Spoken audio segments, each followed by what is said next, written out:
മലയാളികളുടെ ഒരു പ്രിയ താരം ആർഷ, ഒരു ഗംഭീര കൈയടി കൊടുത്തുകൊണ്ട് ആർഷ ബച്ചനെ നമുക്ക് ഈ വേദിയിലേക്ക് സ്വാഗതം ചെയ്യാം. Welcome to the stage. And ചെറിയൊരു ക്വസ്റ്റ്യൻ തന്നെയുള്ളൂ. നേരത്തെ നമ്മൾ എല്ലാവരോടും ചോദിച്ച പോലെ തന്നെ സ്പോയിലർ ഒന്നും റിവീൽ ചെയ്യാതെ നമ്മുടെ ഈ ഒരു ക്യാരക്ടറിനെ കുറിച്ചുള്ള ചെറിയൊരു ഹിന്റ് നമുക്ക് കേൾക്കാൻ ആഗ്രഹമുണ്ട്. We are eager to hear you. Hello, hi Kozhikode.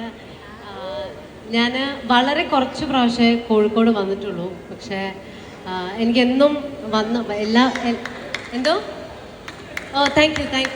ഞാൻ ആക്ച്വലി പ്ലൂട്ടോയുടെ ഇത് കസ്റ്റമൈസ് ചെയ്തിട്ടുണ്ട് എല്ലാവരും. Thank you. ഓക്കെ, അപ്പോൾ ഞാൻ വന്നപ്പോഴൊക്കെ ഞാൻ ആദ്യമായിട്ട് ഇവിടെ വരുന്നത് മുകുന്ദനുണ്ണിയുടെ ഷൂട്ടിനാണ്. മുകുന്ദനുണ്ണിയുടെ ക്ലൈമാക്സ് പോർഷനൊക്കെ ഇവിടെ ആയിരുന്നു ഷൂട്ട് ചെയ്തത്. അപ്പോൾ എല്ലാ പ്രാവശ്യവും വന്നപ്പോഴും ഒരുപാട് സ്നേഹവും ഒക്കെ തന്നിട്ടുള്ളൊരു നാടാണ്. Thank you so much for inviting us here. And ചോദിച്ച ക്യാരക്ടറിനെ പറ്റിയിട്ടാണല്ലേ? എൻ്റെ ക്യാരക്ടർ ഒരു വെറ്റിനറി ഡോക്ടറിൻ്റെ ക്യാരക്ടറാണ്. ഒരു എൻജയുടെ ഗേൾഫ്രണ്ട് ക്യാരക്ടറാണ്.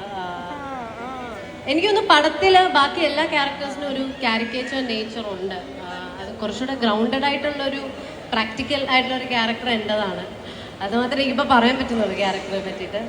എല്ലാവരും ക്വസ്റ്റ്യൻ ഉണ്ടോ ഇനി കഴിഞ്ഞ? ഇല്ല, ഇത് തന്നെയാണ് ഏറ്റവും മെയിനായിട്ട് നമുക്ക് ചോദിക്കാനുണ്ടായിരുന്ന ഒരു ക്വസ്റ്റ്യൻ എന്ന് പറയുന്നത്. കാരണം അതിൽ നമ്മുടെ എൻജയുടെ ഗേൾ ഫ്രണ്ട് ആണ് എന്നുള്ളത് അതിൽ നിന്ന് മനസ്സിലാവുന്നുണ്ട്. ഈ പറഞ്ഞതുപോലെ തന്നെ കുറച്ച് സീരിയസ് ആണ് എന്ന് ആ ട്രെയിലർ കാണുമ്പോൾ നമുക്ക് മനസ്സിലാവുന്നുണ്ട്. അപ്പോൾ അതുകൊണ്ടാണ് ഞാൻ ക്യാരക്ടറിനെ കുറിച്ച് ചെറിയൊരു ഹിന്റ് തരാമോ എന്നുള്ളത് ചോദിച്ചത്. എന്നാലും നമ്മുടെ ആ ഒരു സെറ്റിലുള്ള ഏറ്റവും മെമ്മറബിൾ ആയിട്ടുള്ള ഒരു മൊമെന്റ് കൂടി നമുക്ക് വേണ്ടിയിട്ടൊന്ന് ഷെയർ ചെയ്യാമോ? ഒരു ഫൺ മൊമെന്റോ ഏറ്റവും എൻജോയ് ചെയ്ത? ഒരുപാട് ഫൺ മൊമെന്റ്സ് ഉണ്ടായിരുന്നു. കാര്യം ഇതൊരു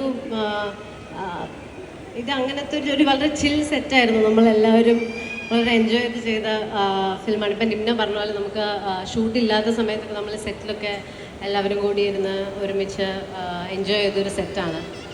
സോ അങ്ങനെയാണ്. ഒരു മൊമെൻ്റായിട്ടില്ല, നമ്മളെല്ലാവരും ഫുഡൊക്കെ ഓർഡർ ചെയ്ത് കഴിച്ചാൽ അങ്ങനെ കുറച്ച് 2-3 ഇൻസിഡൻസ് ഒക്കെ അതായിരിക്കും. ആ സെറ്റിലുള്ള ഏറ്റവും വലിയൊരു പ്രാങ്സ്റ്റർ ആയിട്ടുള്ള ഒരാൾ ആരാണ്? ഏറ്റവും കൂടുതൽ ഒരു പ്രാങ്സ്റ്റർ ആയിട്ടുള്ള ഒരാൾ ആരാണ് ആ സെറ്റിൽ? ഏറ്റവും കൂടുതൽ പ്രാങ്ക്സ് ചെയ്യുന്ന ഒരാൾ. ഫുള്ളി ഭയങ്കര ജോയ് മൂഡാണ് എന്നല്ലേ പറഞ്ഞത്. എല്ലാവരെയും കളിയാക്കാനും എല്ലാവരെയും എന്താ പറയാ ഒന്ന് ഇതാക്കാനും ഏറ്റവും മുൻപന്തിയിൽ നിൽക്കുന്ന ഒരാളുണ്ടാവില്ലേ? ഏറ്റവും കൂടുതൽ പ്രാങ്ക് ചെയ്യുന്ന ഒരാൾ, അത് ആരായിരുന്നു കൂട്ടത്തില്? എപ്പോഴും തമാശ പറയുന്ന Neeraj G.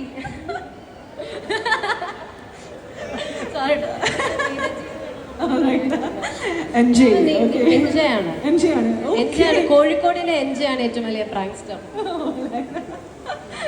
Thank you so much.